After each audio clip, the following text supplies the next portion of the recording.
Şimdi Medine'ye girmek üzereyiz. Hz. Musa bu vadiden 70.000 kişiyle geçti. Ravha kuyusu bu otobanın kenarında. Eski Bedir evlerine geldik. Burada Peygamberimiz çadırını kurmuştu. Bu Bedir Savaşı'ndan beri çalışan bir kuyu. Burası Bedir şehidi, işte böyle. İçeriye giriş yasak. Cebeli Melaike, Melekler Tepesi.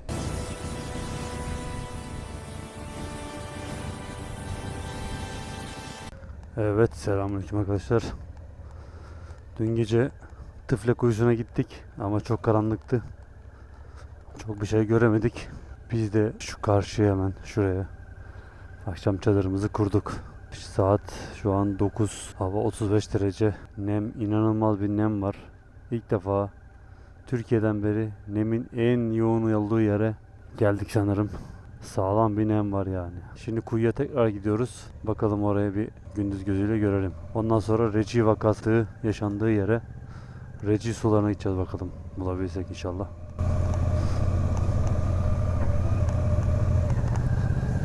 Yani akşam çok hoşlanmadım parktan. Çünkü çocuk parkı burası. Sonradan fark ettik ama yapacak bir şey yok. Çocuk parkına çok fazla çadır kurmak istemedim. Ama bu sefer de böyle olsun. Yapacak bir şey yok. Hala Usfan'dayız.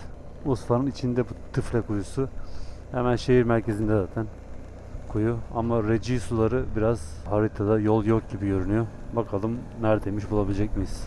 Evet, Tıfle kuyusuna geldik sayılır. Hemen köprüye gelmeden şöyle bir alışveriş merkezleri var. Oradan sağa doğru böyle eski yıkık dökük bir mahalleye doğru giriyoruz. Etrafı duvarla çevrili olan yer Tıfle kuyusu. Şu an içeride umreciler de var. Evet, şu taşla çevrili olan yer Peygamber Efendimizin mucize gösterdiği Tıfle kuyusu. Selamünaleyküm. Kapıda şöyle bir parmak açık kalmış. Kesilmiş. Şimdi burası neydi? Burası Peygamber Efendimiz Hudeybiye Savaşı'ndan dönerken, daha doğrusu Hudeybiye gazasından dönerken ashab ya da etrafındakiler burada bir müddet dinleniyorlar. Dinlenirken bir tane kuyu buluyorlar. Bu kuyunun suyu da acı, içilmeyecek halde. Peygamber Efendimiz mübarek ağzıyla bir yudum su alıyor ve kuyuya tekrar döküyor. Kuyunun suyu acıdan tatlıya dönüyor. Böyle de bir mucizesi var sevgili Peygamberimizin. Buğday silosuymuş. Yani Osmanlı döneminde işte buğdayları buraya koyup o merdivenden aşağı inip yavaş yavaş alıyorlarmış. Evet. Bir dakika. Şöyle aşağı doğru iniyoruz şimdi. Evet, normal bildiğimiz şey. Şimdi böyle aşağı doğru iniyoruz. Buraya doğru niye iniyoruz? Çünkü burada hep merdiven vardı böyle aşağı doğru. O zaman dolduruyorduk.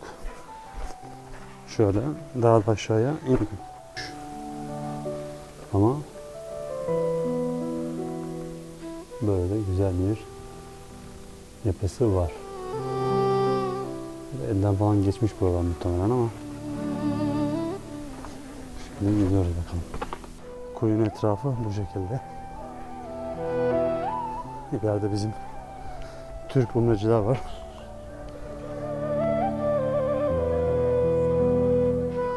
Şöyle. Etrafı da böyle. Kuyu bu taraf. Zaten şimdi su da var şu an. Su da çıkıyor. Şimdi suyu dolduruyoruz bakalım. Su çekiyorlar. Şöyle hala aktif. Aman kardeşim fazla kenardan. Nasıl oluyorlar? Evet arkadaşlar. Kuyu buymuş. Şöyle içi gözükmüyor güneşten ama bayağı derin. Şu iki ayağıma da dökeyim. Tamam dökeceğim şimdi. Kuyunun suyunu tattık. Kanka nasılmış suyu? Arkadaş hazır suyu döktü. Termosta buz gibi kuyu dedi. Bu su şifalı, su tuzlu. Evet, su bayağı tuzlu yani. Bayağı bir O şey. da nereden geliyor arkadaşlar? Kızıldeniz buraya yaklaşık 10 kilometre yok. Hemen 6-7 kilometre şu alttan muhtemelen Kızıldeniz'den karışık. Ya bu kuyuya dalarsanız Kızıldeniz'den çıkabilirsiniz. Evet arkadaşlar, şimdi Tıfle kuyusunu geçtik. Orada bir de 2-3 otobüs dolusu Türk kafileyle karşılaştık. Reci kuyularına gideceğimizi söyledik. Çoğu kişi bilmiyor burayı. Olayı da bilmiyor. Rehberler de bilmiyor. Rehberlere soruyoruz. Rehberler diyor ki ben olayı biliyorum ama diyor hani kuyunun burada olduğunu bile bilmiyor adam. Hiç gelmemiş buraya ama rehber. Yani rehber bu adam ha yani. Hani insan merakından gelir bari hani tek başına olsun şey olsun. Şoför vardı bir tane. Şoföre sorduk. Ben gittim çok dedi ama bir kere gece taksiyle gittim dedi. Yerini tam bilmiyorum dedi. Yolu da bilmiyorum dedi. Şimdi biz de bilmiyoruz. Oraya yol da yok. Böyle çölün ortasında bir yer. Ben de dedim ki hani en yakın köye kadar gideyim oraya. Çünkü haritada tam konumu işaretli normalde. Tam haritadaki en yakın köye birazdan geleceğiz zaten. O köyden sonra bakalım ya oradakilere soracağız ya bakalım biz kendi kafamıza göre gideceğiz. Dibine gelince bahsedeceğim. Orada İslam tarihinde çok acı olaylar oldu orada. Reci vakası dediğimiz yer. Hem mucize hem de İslam tarihinde çok üzücü bir olay oldu orada. Onu da inşallah orada anlatacağız eğer gidebilir isek. Orada normalde hala bile yeri bir 20 santim 30 santim kazdığın zaman su çıkıyor. Bakalım biz de şimdi testini yapacağız. Çıkacak mı? Şimdi şöyle geldik. Dayı var ileride. Selamünaleyküm. Abi, yok.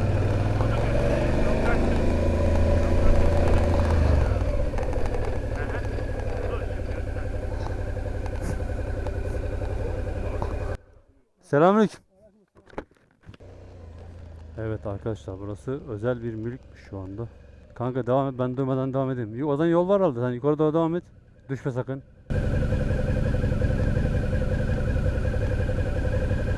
Eyvah eyvah. Gidiyor ya mı yol?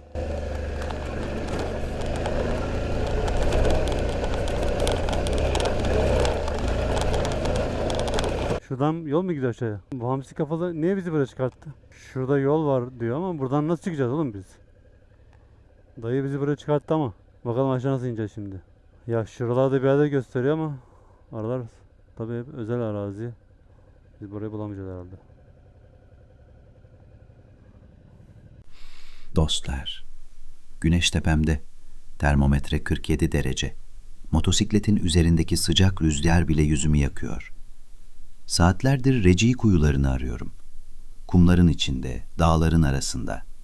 Ama tam noktayı bulamadım. Çöl böyledir.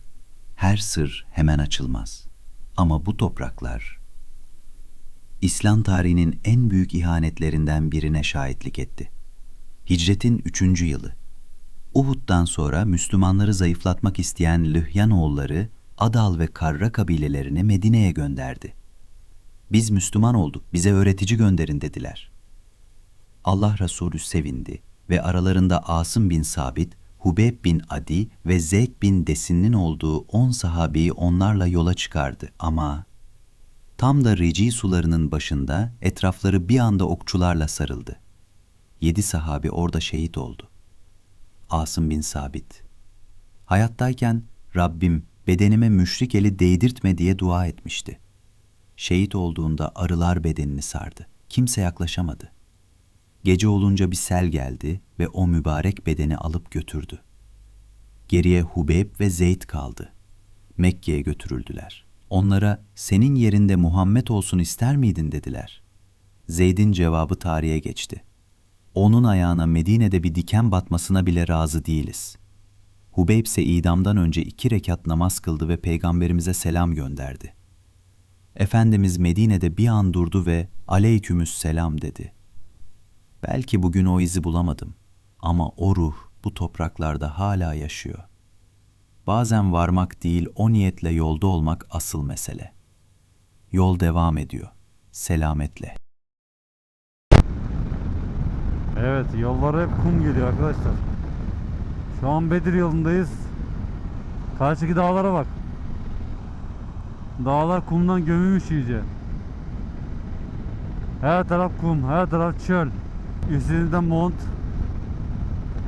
kask, eldiven, botlar. Hava 42 derece. Motor alttan üflüyor. O zaman hani dediğin gibi 43 derece oldu. Bedir'e gidiyoruz. Şimdi nihayet bir adet çöl geçip Bedir'e geldik. Burası bir devrin değiştiği yer, büyük savaşların olduğu yer, İslam'ın en büyük savaşlarından ve en büyük zaferlerinden birisi. Şu an böyle bir caddeye doğru giriyoruz ama burası bir cadde değil. Burası tarihin ta kendisi. Şimdi ilk olarak Cebeli Melaike, Melekler Tepesi. Muhtemelen şu karşıda gördüğümüz tepe zaten kum bir tepeydi. O kum tepeye doğru çıkacağız inşallah. Bakalım hep beraber göreceğiz. Evet, sağ tarafımıza doğru gözüküyor zaten yavaş yavaş. Şu arkada. Evet, şu karşıda görünen beyaz evlerin arkasındaki tepe olduğunu düşünüyorum. Doğru muyum? 3,5 kilometre kalmış. Orası değil galiba. Orası değil ama öyle bir tepeydi orası da. Şu an heyecanlandım biraz. Kasisleri falan görmüyorum o yüzden. Sağa sola bakarken. Çünkü burası tarihin merkezi. İslam tarihinin en önemli zaferlerinden birisi Bedir Zaferi. Daha doğrusu Bedir Savaşı. Evet, muhtemelen şu karşıda görünen büyük tepe olduğunu düşünüyorum. Evet, Bedir. Evet arkadaşlar, işte Cebeli Melaike, Melekler Tepesi. Buraya bir deyişe göre 3000 melek buraya çıktı. 1000 melek beyaz atlı, 1000 melek siyah atlı, 1000 melek alaca atlı diye hatırlıyorum. 3000 tane melek başlarında Hazreti Cebrail kumandan olarak burada Bedir'deki Müslümanlara yardımcı oldu. Şunlar Türk galiba, biraz bir de dinleyelim bakalım. Arkadaşlar şimdi tepeye doğru çıkıyoruz. Burası Peygamber Efendimizin Mekkeli müşriklerle savaştığı yer. Müslümanlar 313 kişiydi. Mekkeli müşrikler de 1000 kişiydi. Savaş esnasında Müslümanlar zor durumda kalınca Allah 1000 melek gönderiyor. Bu melekler zaten Kur'an-ı Kerim'de Enfal suresinin 9. ayetinde yazıyor. Bu ayete göre hani siz Rabbinizden yardım istiyordunuz. O da size, ben size ardı ardına 1000 melekle yardım edeceğim diye ayeti kerimenin anlamı var. Biz de şimdi oraya doğru çıkıyoruz. Osman ta zirveye kadar çıktı. Hava 43 derece. Kum tepesine doğru çıkıyoruz. Evet, benim üstüm böyle, botlar böyle çıkmaya çalışıyoruz. Bayağı büyük bir tepe ve kum batıyor, daha da zor oluyor. Çıkabileceğimden emin değilim. Çok sıcak. Bedir'den manzara bu şekilde. Burası Bedir. Burası da Cebelül Melaike. Bu da bizim Osman. Kendisi de melek gibi bir insandır zaten. Şimdi şuranın ne olduğunu hakkında tam bilmiyoruz ama savaş alanı da olabilir. Bir şehitlik de olabilir, Bedir şehitliği, ama sanki o da biraz daha ileride diye hatırlıyorum. Tam emin de değilim yani. Evet arkadaşlar, burası ta köşeden başlayıp böyle şu köşeye kadar Cebelül Melaike, yani meleklerin indiği tepe. Şimdi ise Bedir şehitlerin olduğu şehitliğe gidiyoruz inşallah. Neyse, şimdi bu alan savaş muharebe alanı değilmiş arkadaşlar. Onu yanlış bir düşünceye kapıldım. Böyle bir düşündüm ama değilmiş. Yanlış yönlendirmiş olabilirim. Savaş alanı biraz daha ileride. Birazdan gideceğiz doğru. Şimdi ilk önce şehitliğe gidiyoruz. Şehitliği göreceğiz inşallah hemen. Evet, şu otobüsün olduğu yer sağ tarafı şehitlik. Bedir şehitleri burada arkadaşlar. O muazzam insanlar, o peygamberimizi gören güzel insanlar, o İslam dini için çalışan ashab. İnsan burada gerçekten duygulanıyor. Çünkü biz buranın hikayeleriyle büyüdük. Bedir Savaşı'nın hikayeleri. Şöyle gölgeye koyayım mı? Osman kardeşim o gölgeye gelsin. Ben de şu gölgeye geleyim. Selamünaleyküm. Elhamdülillah. Turkey? Türkiye, yes. MashaAllah. You, Pakistan? India. India. Aa, güzel, good. Burası Bedir Şehidi, işte böyle. İçeriye giriş yasak. Suudi'nin saçma kuralları yüzünden.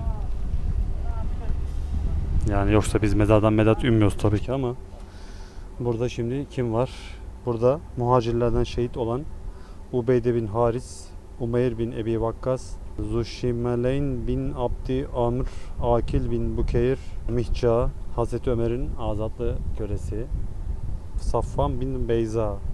Ensardan şehit olanlar ise Saad bin Hayseme, Mübaşşir bin Abdülmünzir, Yezid bin Haris, Umeyr bin Humam, Rafi bin Mualla, Harise bin Süraka, Avf bin Haris, Muavviz bin Haris.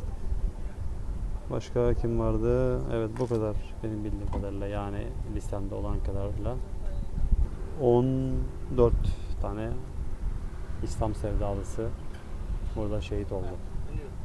Evet, şu gördüğünüz küçük küçük taşlar hep mezarlık.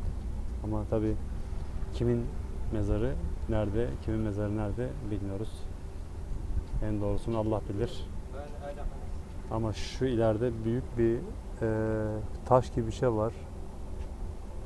Dikkatimi çekti. Orada belki hani sahabeler belki orada olmuş olabilir diye tahmin ediyorum. Şu arka tarafta minarenin olduğu yerler, savaş alanının olduğu yerler, Bedir Savaşı'nın olduğu yerler. Şu an biz neredeyiz? Bedir'deki kuyulardayız. Kuyuların olduğu yerde. Yanlış hatırlamıyorsam Ebu Cehil buradaki kuyulardan birisine atıldı diye hatırlıyorum okuduğum kadarıyla. Evet, şimdi burada kuyular var. Şimdi onları bulacağız. Bakalım şimdi hangisi neredeydi? Arkadaşlar, şimdi Arış Mescidi'nin arka tarafındayız.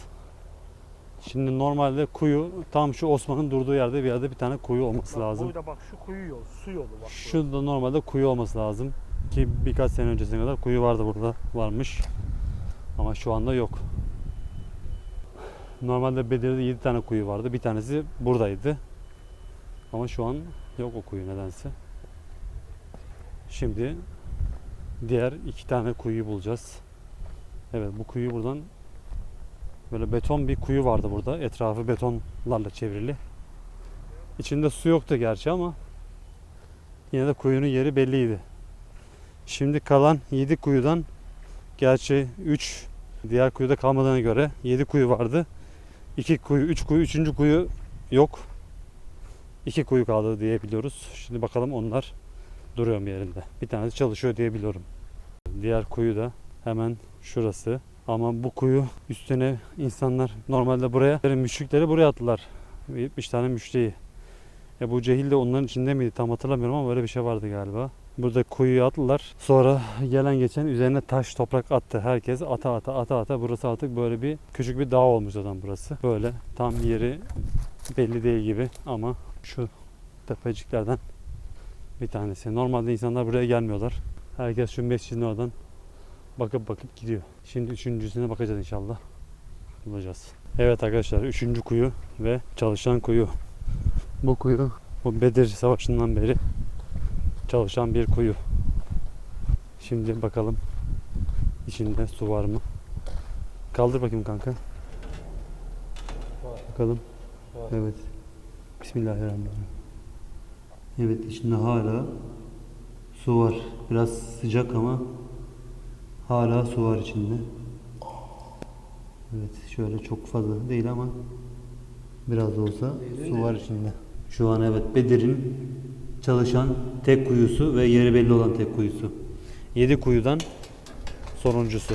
Bunu bulursa bir tek biz İbrahim Evet. Değerli ile Osman Bilen. Evet, bunu bulduk. Tabi biraz rehber eşliğinde Yasin Yalçın Hoca sayesinde biraz bulduk. Ben sana Çünkü söyleyeyim kuyuyu. Beni sağ kabul olsun, etmiyor. sağ olsun o bize rehber oldu. Kuyu bu arkadaşlar, hemen şu evin bahçesinde. Mescit de şurada, Arış Mescidi. Oradan böyle dümdüz geldik. Zaten kuyu gözüküyor hemen burada. Kuyu bu arkadaşlar. Evet, şu evin dibinde hemen. içmek nasip olmadı ama içecek durumda olduğunu sanmıyorum. Çünkü çok aşırı sıcak. Yani tabii o zamandan bu zamana su değişti tabii ki. Buradan geldik böyle gidiyoruz. Şuradaki kuyuların bir tanesi normalde belliydi yeri ama şu an iyice kapanmış. Ama şurası olduğunu yani inanıyorum gibi böyle daha yüksek bir yerdir. Hatta burada Peygamber Efendimiz savaştan sonra ölüleri bu kuyuya attılar. Peygamber Efendimiz de Hazreti Ömer arasında bir diyalog geçiyor burada.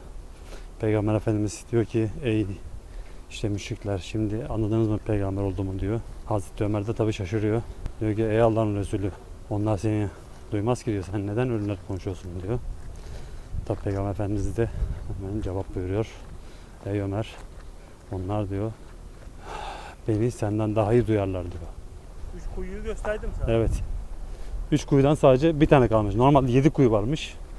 Ama ilk peygamberimiz şuradaki kuyunun etrafında toplanmış. Şu kuyunun başında toplanmışlar. Evet arkadaşlar. Şimdi Arış Mescidi'nin içindeyiz. O Arış Mescidi neydi abi?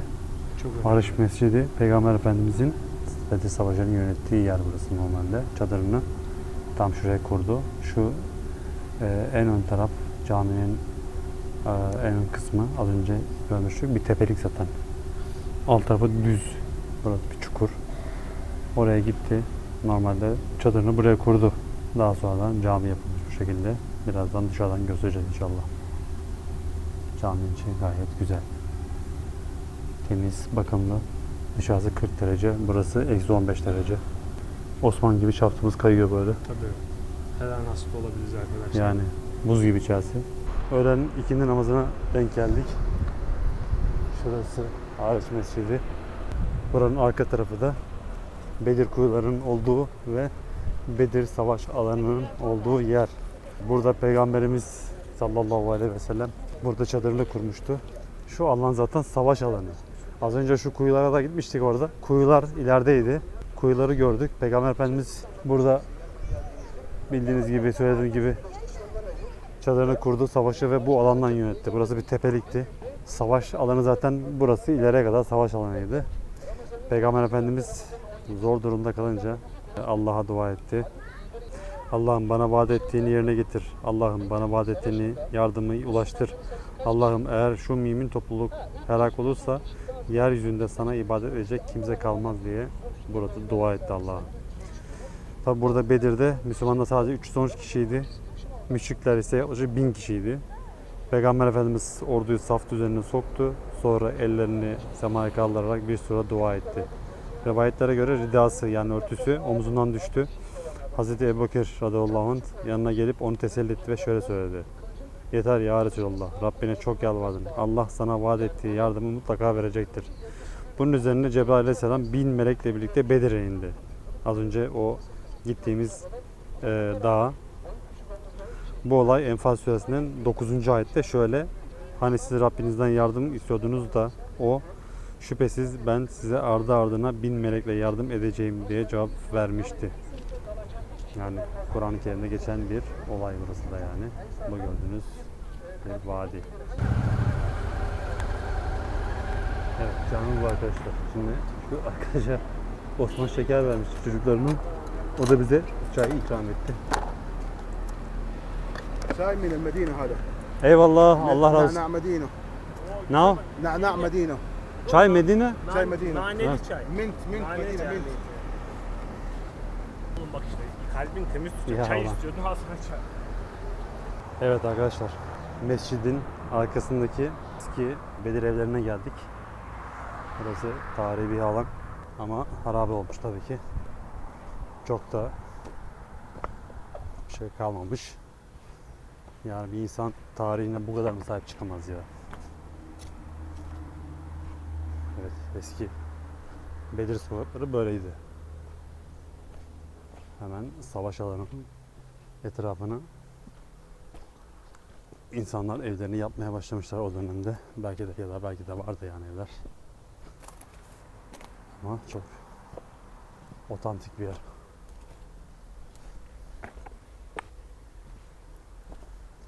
Benim için önemli değil. Yeter ki tarih olsun.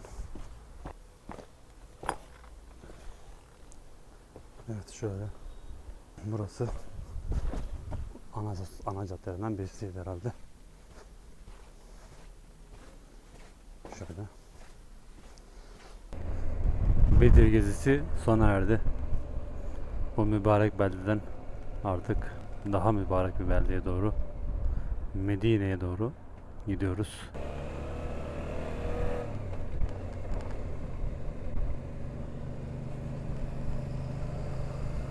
Mekke Medine arası çok güzel gerçekten ya. Hatta Bedir'de Medine arası böyle dağlardan geçiyoruz. Otobandan. Manzara çok güzel. Bayıldım. Harika görünüyor dağlar. Her yer dağlar. Her yer dağ. Ama bir eksik ağaç yok hiç. Bir tane bile ağaç yok. Ama böyle de çok farklı bir şeyi var. Havası var. Şu an hava 38 derece. Ama bu tarafta aşırı nem var. Çok nemli. Necid çölünde. 42-43 derecede bu kadar bunaltmıyordu. Bu biraz bunaltıyor. Burada hicret buradan oldu. Gerçi tam olarak burası tam değil ama çok güzel gözüküyor yani. Böyle paylaşmak istedim. Şu an Medine'ye 100 kilometre civarında kalmış olması lazım. Ama ondan önce Ravha kuyusu var. O kuyuya bir uğrayacağım. Öyle gideceğiz Medine'ye. Medine'ye 90 kilometre kadar falan kaldı. Ravha kuyusu bu otobanın kenarında bir yerde. Şimdi oraya doğru gidiyoruz inşallah.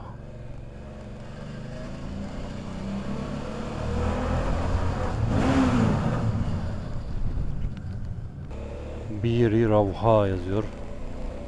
Burasının hikayesini birazdan anlatacağım. Allah'ın izniyle.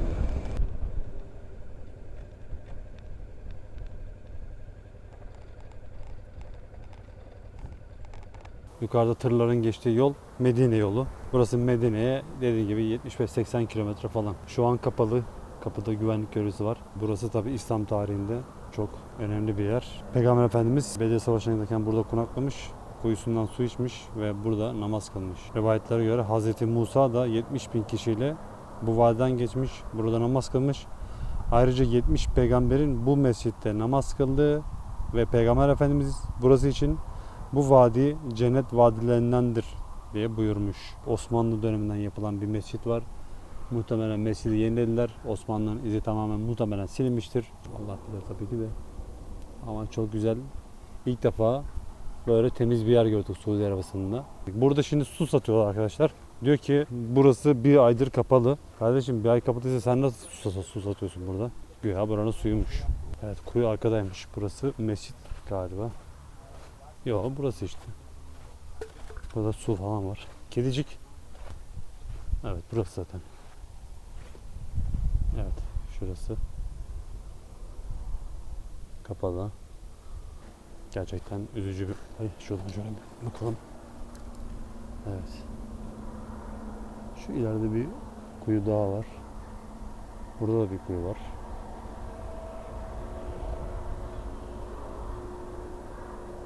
Çok güzel bir yer ama kapalı. Ravha kuyusundan geçtik şimdi. Hemen şu ileride zaten. Ama bu vadi çok önemli bir vadi imiş. Hz. Musa bu vadiden 70.000 kişiyle geçti böyle. Zaten başta geçecek yeri de yok. Osman'da az önce konuştuk onu. Bir tek yol burası var.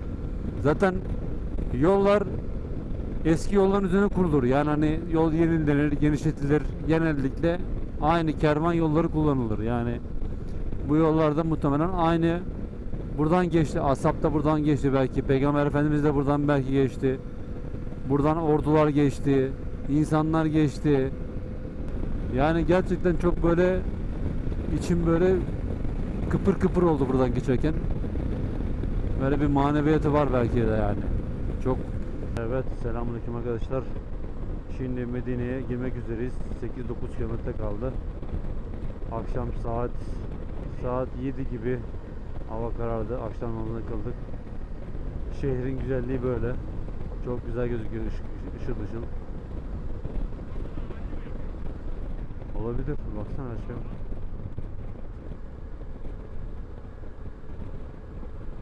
Çok güzel gözüküyor ya.